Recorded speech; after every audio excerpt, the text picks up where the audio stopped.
آج کا جو قصہ ہے اس کا ٹائٹل تو ہم نے یہ دیا ہے کہ اس سے ہم جو سیکھیں گے وہ ہے بچوں علم کی اہمیت اور استاد کا ادب. ٹھیک ہے, آپ نے بہت غور سے سننا ہے. پھر میں اینڈ میں آپ سے پوچھوں گی کہ آپ نے کیا کیا سیکھا. بچوں آپ کو پتا ہے کہ موسیٰ علیہ السلام اللہ سبحانہ و تعالیٰ کے چنے ہوئے بندے اور رسول تھے, اولو العزم پیغمبر اور رسول تھے, اور اتنا مرتبہ اللہ سبحانہ تعالیٰ نے ان کو دیا تھا بچوں کہ اللہ سبحانہ تعالیٰ نے ان سے ڈائریکٹ کلام بھی کیا. اب کیا ہوا کہ ایک دن وہ, آپ کو پتہ ہے کلام کس کس سے کیا اللہ سبحانہ تعالیٰ نے؟ صرف دو لوگوں سے ڈائریکٹ کلام کیا, ایک موسیٰ علیہ السلام سے اور ایک ہمارے پیارے نبی حضرت محمد صلی اللہ علیہ وآلہ وسلم سے. اچھا اب پتہ کیا ہوا, ایک دن وہ خطبہ دے رہے تھے, اور خطبہ کیا ہوتا ہے کہ یعنی ایڈریس کر رہے تھے, اور سارے لوگ سن رہے تھے, بہت سارے لوگ تھے. اس وقت مجمع میں سے کسی نے پوچھا, ان سے ہاتھ کھڑا کیا یا ویسے ہی پوچھا کہ دنیا میں اس وقت سب سے بڑا عالم کون ہے, کس کے پاس سب سے زیادہ علم ہے؟ تو موسیٰ علیہ السلام کے پاس چونکہ اللہ سبحانہ تعالیٰ کا کلام آتا تھا تو انہوں نے کہا کہ میں. اب یہ جو جواب تھا بچوں یہ اللہ سبحانہ تعالیٰ کو پسند نہ آیا, اس لیے کہ سب سے بڑھ کے علم اللہ سبحانہ تعالیٰ ہی کے پاس ہے. لہٰذا اللہ سبحانہ تعالیٰ نے موسیٰ علیہ السلام کی طرف وحی بھیجی کہ میرے بندوں میں سے ایک بندہ ہے, آپ اس کے پاس جائیں اور اس کے پاس جا کے آپ علم حاصل کریں, اور وہ بندہ آپ کو وہاں پہ ملے گا جہاں دو دریا ملتے ہیں, یعنی دو دریا جوائن ہوتے ہیں, دو دریاؤں کا سنگم ہے, وہاں پہ وہ آپ کو ملے گا. اب موسیٰ علیہ السلام نے پوچھا کہ میں انہیں کیسے پہچانوں گا, میں ملوں گا کیسے؟ تو جناب انہیں حکم ہوا کہ آپ اپنے سامان میں مچھلی رکھیں. ٹھیک, اب جہاں وہ مچھلی آپ کے سامان سے غائب ہو جائے وہی وہ جگہ ہوگی جہاں آپ کو وہ بندہ ملے گا جس سے آپ نے علم حاصل کرنا ہے. اب موسیٰ علیہ السلام جو تھے وہ علم کے سفر پہ روانہ ہوئے اور اپنے ساتھ اپنے ایک شاگرد یوشع بن نون کو بھی ساتھ لے لیا. اس کا ذکر قرآن پاک میں ہے اور وہ اس طرح سے ہے, وَإِذْ قَالَ مُوسَىٰ لِفَتَاهُ, اور جب کہا موسیٰ علیہ السلام نے اپنے شاگرد سے, لَا أَبْرَحُ حَتَّىٰ أَبْلُغَ مَجْمَعَ الْبَحْرَيْنِ أَوْ أَمْضِيَ حُقُوبًا, کہ میں سال تک چلتا ہی رہوں گا یہاں تک کہ میں دو دریاؤں کے سنگم پہ پہنچ جاؤں. حکم کہتے ہیں 80 ایئرس بچوں, 80 سال یا اس سے بھی زیادہ کی طویل مدت, غیر معینہ مدت. آپ دیکھیں کہ علم کے حصول کے لیے ان کے اندر اتنا جذبہ تھا, وہ کہتے ہیں کہ میں سارا سال چلتا رہوں گا, صرف ٹریول کروں گا علم پانے کے لیے.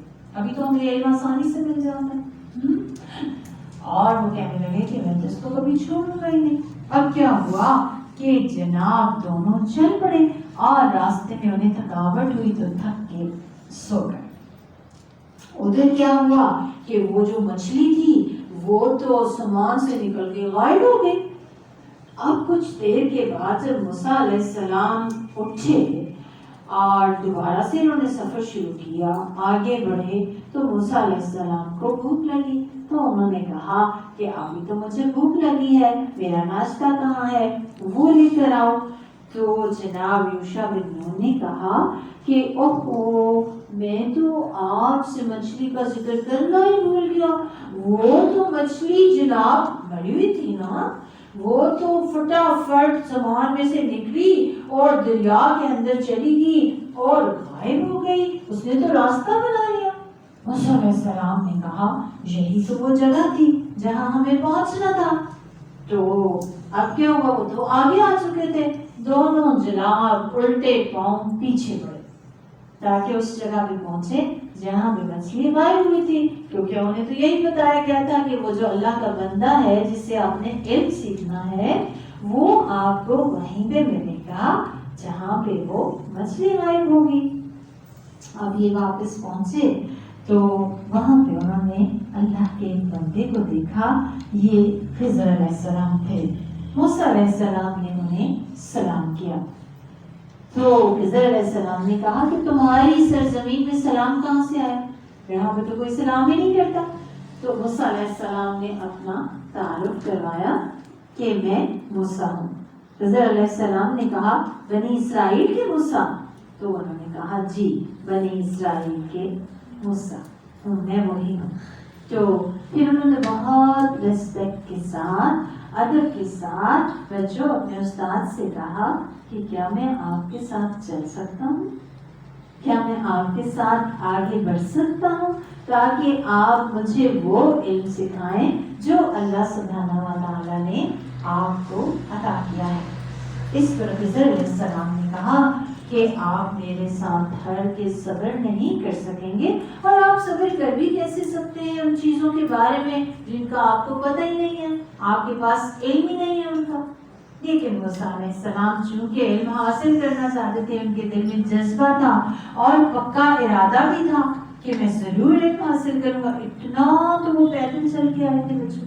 ابھی تو آپ تھوڑا سا راستہ ہوتا ہے تو کسی نہ کسی سواری پہ آتے ہیں نا، رکشے پہ یا گاڑی پہ یا موٹر بائک پہ، لیکن وہ پیدل چل کے آئے تھے اور وہ میلوں کا سفر تھا۔ موسیٰ علیہ السلام نے کہا کہ آپ انشاءاللہ مجھے ثابت پائیں گے، یعنی میں صبر کروں گا اور میں آپ کی نافرمانی ہرگز نہیں کروں گا، میں آپ کو ڈس اوبے نہیں کروں گا۔ لہٰذا انہوں نے قبول کر لیا ان کی بات۔ اب موسیٰ علیہ السلام خضر علیہ السلام کے ساتھ چلنے لگے۔ اب کیا ہوا کہ راستے میں ایک کشتی سامنے آئی تو جناب خضر علیہ السلام نے اس پہ سوار ہونے کا کہا، موسیٰ علیہ السلام بھی اس پہ سوار ہو گئے اور انہوں نے بڑی ریسپیکٹ کی۔ خضر علیہ السلام کو وہ جانتے تھے، انہوں نے کرایہ بھی نہیں لیا اور جناب کشتی میں سوار کر لیا۔ اتنی دیر میں جب یہ کشتی سفر کر رہی تھی تو ایک چڑیا اڑتی ہوئی آئی اور جناب کنارے پہ آ کے بیٹھی اور سمندر میں اس نے اپنی چونچ ڈالی اور تھوڑا سا پانی پیا۔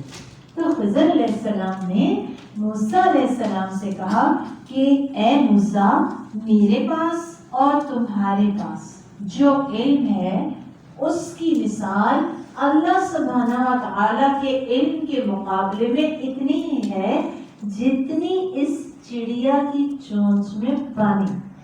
سمندر کتنا بڑا ہوتا ہے اور چڑیا کی تو چونچ ہی چھوٹی سی ہوتی ہے، اس میں تو ایک قطرہ 2 قطرے پانی آتا ہے۔ تو انہوں نے کہا میرا اور تمہارا علم بھی ملا لیا جائے تو اللہ کے علم کے مقابلے میں اتنا تھوڑا سا ہے۔ اب جناب علم کا سفر جاری رہا، اب کشتی آگے بڑھی۔ اچانک خضر علیہ السلام نے کیا کیا کہ جناب کشتی میں سوراخ کر ایک پھٹے اٹھا دیا۔ موسیٰ علیہ السلام نے کہا یہ آپ نے کیا کیا، یہ تو اتنے اچھے بندے ہیں، انہوں نے ہم سے کرایہ بھی نہیں لیا اور اوپر سے ہم پیدل چل چل کے تھکے ہوئے تھے، انہوں نے ہمیں کشتی میں سواری بھی دی ہے اور جناب آپ انہیں ڈبونے چلے۔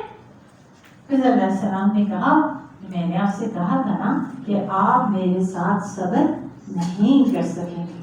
موسیٰ علیہ السلام نے تو فٹافٹ کہا کہ نہیں آپ میری اس بھول پہ میری گرفت نہ کیجیے اور مجھے معاف کر دیجیے۔ اب جناب دونوں پھر آگے بڑھے، انہوں نے معاف کر دیا، ایکسکیوز قبول کر لیا۔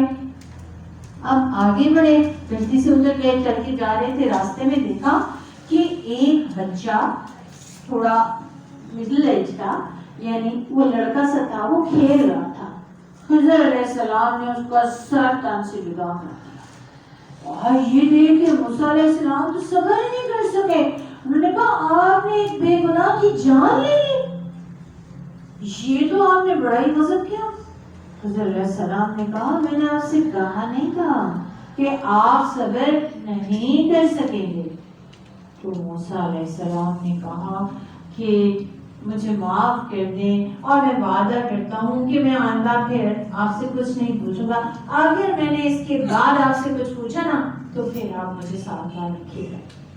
خیر دوبارہ معافی مل گئی اور دونوں نے اپنا سفر جاری رکھا، آگے بڑھنے لگے.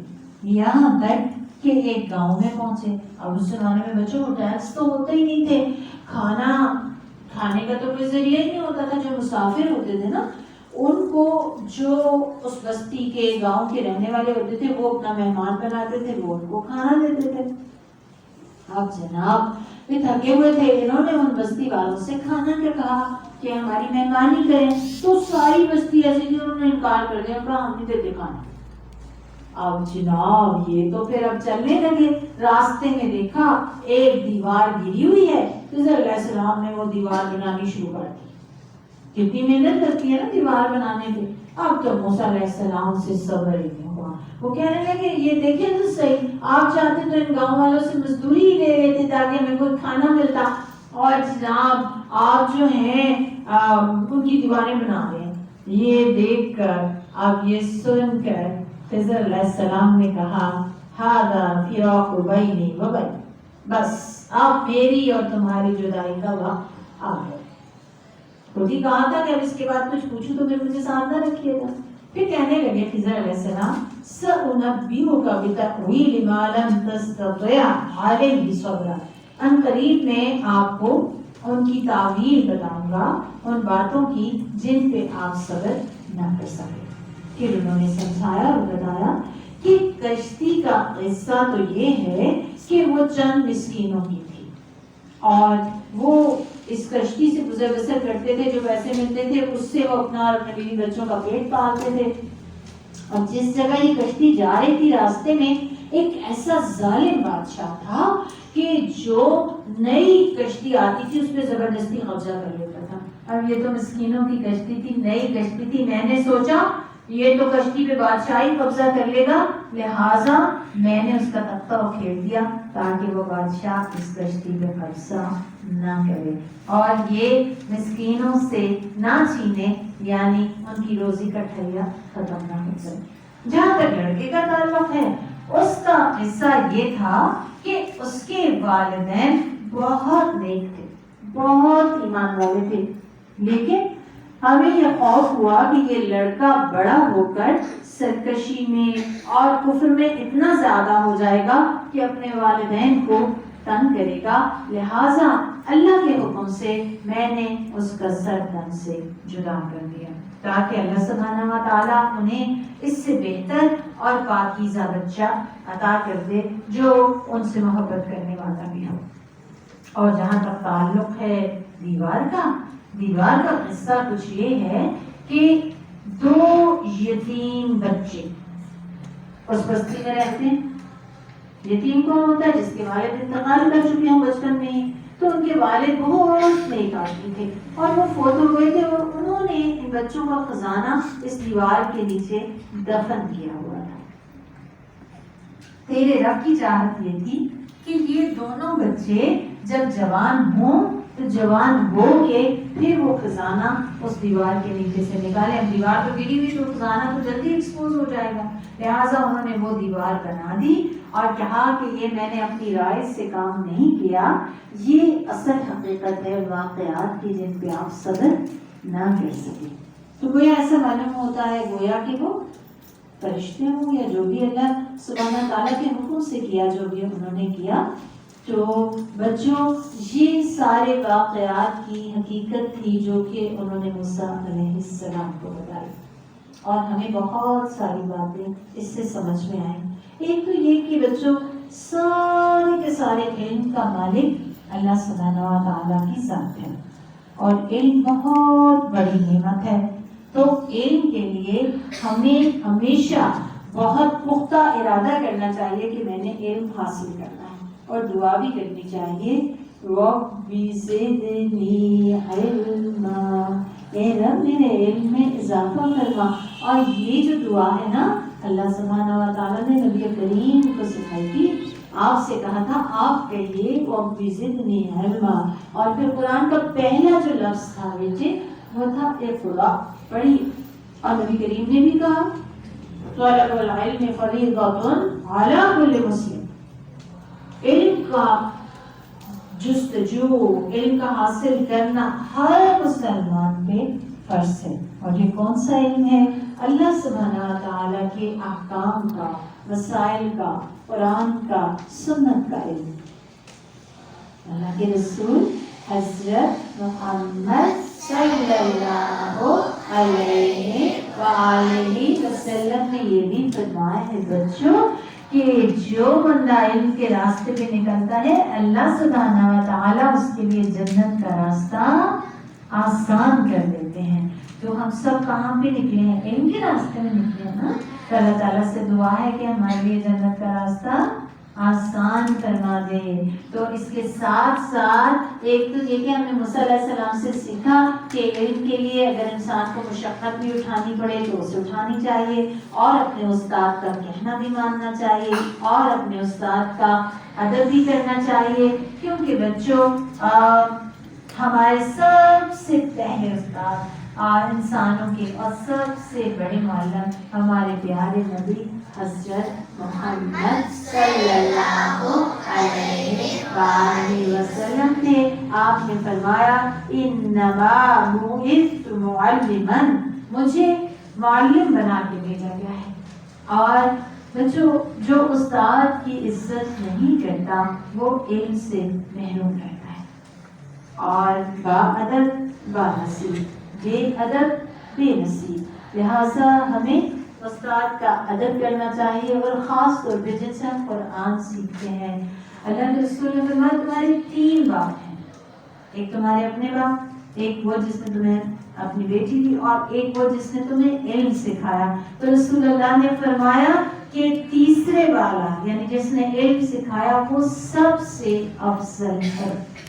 اللہ تعالیٰ ہم سب کو توفیق دے کہ ہم اپنے اساتذہ کرام کا ادب کریں، احترام کریں، اور ان کے ساتھ عاجزی کا معاملہ کریں، اور ان کا کہنا مانیں. اور سب سے بڑھ کے یہ کہ جو علم وہ ہمیں دیں ہمیں اس پہ عمل بھی کرنا چاہیے.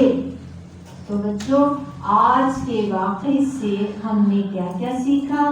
نمبر 1، علم کے لیے پکا ارادہ کرنا، اور علم کے لیے اگر سفر کرنا پڑے، کوئی مشکل برداشت کرنی پڑے تو ضرور کرنا.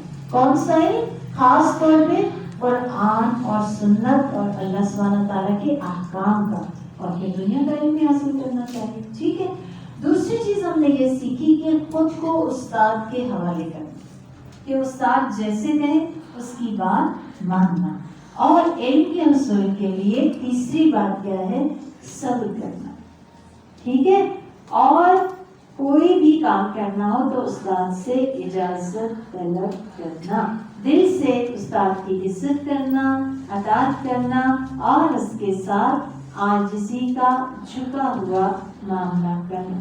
اللہ سبحانہ و تعالیٰ سے دعا ہے کہ جس استاد نے ہمیں جو بھی علم دیا اللہ سبحانہ و تعالیٰ ان سے راضی ہو جائے، ان پہ اپنی رحمتوں، نعمتوں، برکتوں، ایمان اور عزتوں کی بارش کر دے، اور ہمیں توفیق دے کہ ہم انہیں خوش کر سکیں اور ان کے بہترین شاگرد بن سکیں. آمین.